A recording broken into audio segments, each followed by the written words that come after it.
lidi, vítám vás u dnešní... Tak ty vole, by mě to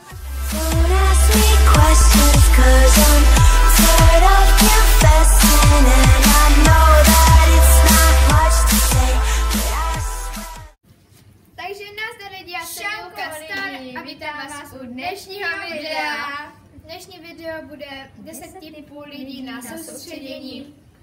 A video je tady s Fanny, s Bible, takže čau lidi. A se mnou. Hele, tady děláme reko. A je to prostě úplně boží, sexy, wow. A mě se loupe nos. Takže já si myslím, že už můžeme jít.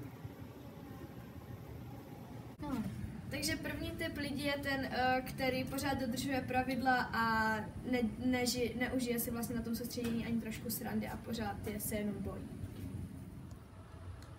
Ježišmarja, co tam děláte? Holky, ježiš, běžte z toho balkonu, běž, pane bože. Ježiš, vy jste našel pana, na co říkal. Bože, když se to tam s váma propadne, ježišmarja, já se tam nemůžu ani dívat. To je paráda! Jako jsi normální? Co? Vždyť my tady nemáme mít jako své jídlo. Teď pan trenér říkal, že máme všechny sladkosti odevzdat. Bože, teď to jsou jenom lentilky. Jako ty jsi neposlouchala? Teď to ještě malé, to jsou malé lentilky. Ty jsi asi úplně blbá, teď budeš jako tady si na soustředění a žereš tu lentilky? No co? Děláš si srandu? Mám jenom jeden balíček. Ještě ty budeš mít bombáry v kufru, ne? Ne, Jako běžte rychle na Barčo, zatrénovat. teď to je jenom malé lentilky. Ale trenér říkal, že mu všechno jídlo máme odevzdat, budeme dostávat svačiny. Jo? No, Fakt? no. Tak to je fakt super, běž si. Takže druhý typ člověka na soustředění je ten takový typ, který prostě přijel tady doslova na soustředění a nic jiného kromě trénování nechce dělat. No, ještě do tréninku. Ty jo, 15 minut, ještě... 15 minut? Jo! Já už to nevydržím, já si asi zaposiluju, prostě to nejde bez posilování. Já se musím zacvičit, zatrénovat prostě. Jdeme na to, Karin! To by se nechce na trénink. Ne, já tady zůstanu teď a za těch 15 minut mám trénink, víš? Tak Ty si děláš srandu, že se ti nechce na trénink? Nestíhám! Ty moko, já už tam musím jít, běže! Okay. Další typ je takovej ten, kterému se zase naopak vůbec nechce na trénink. A nechystej se, za chvilku máme trénink. Co? Si se mi děláš srandu, ne? Já jako na trénink nepůjdu, já radši prostě budu tady. Před chvilkou jsme měli trénink a teď máme další? No tak měli jsme jako hodinu pauzu a teď se musíme převlíkat zase na rozcvičku. Jenom hodinu? Tak jako to fakt ne. Já mám jenom hodinu na to, abych byla prostě na mobilu. A já nechci trénovat.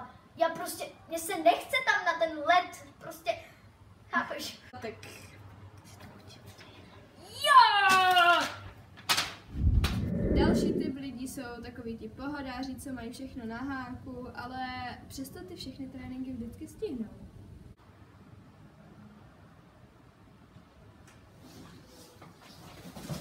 Ježišmarja, Bájo, vy to vůbec nestíháme. Bájo, máme 2 minuty, já si ještě musím předlít tenisky moje. A svázat kalimatku, to vůbec nestíháme. Vstávej, máme 2 minuty. Teďko už minutu 30. Já už radši jdu. To je pohoda, bože, máme tolik času. Za 2 minuty si dojdu i na večeři, prosím tebe. Jo. Takže další typ lidí je ti, co nejradši by si zkratili úplně všechno. Jak i trénink, tak i cestu na trénink a úplně vše. Kam jdeš? Tam, tu na sebe. Tam to je kratší, já to vím všechno, já to znám. Ale teď tady to je zamčeno, pokud já dobře vidím. Což asi jo? Mojí tajnou cestičkou. Jako to chceš jít tam tudma, jo?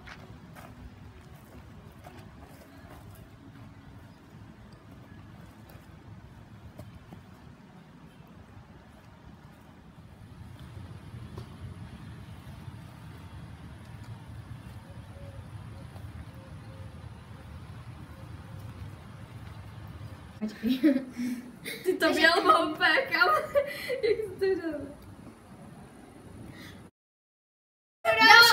lidi, kteří dělají bordel na ubytovně.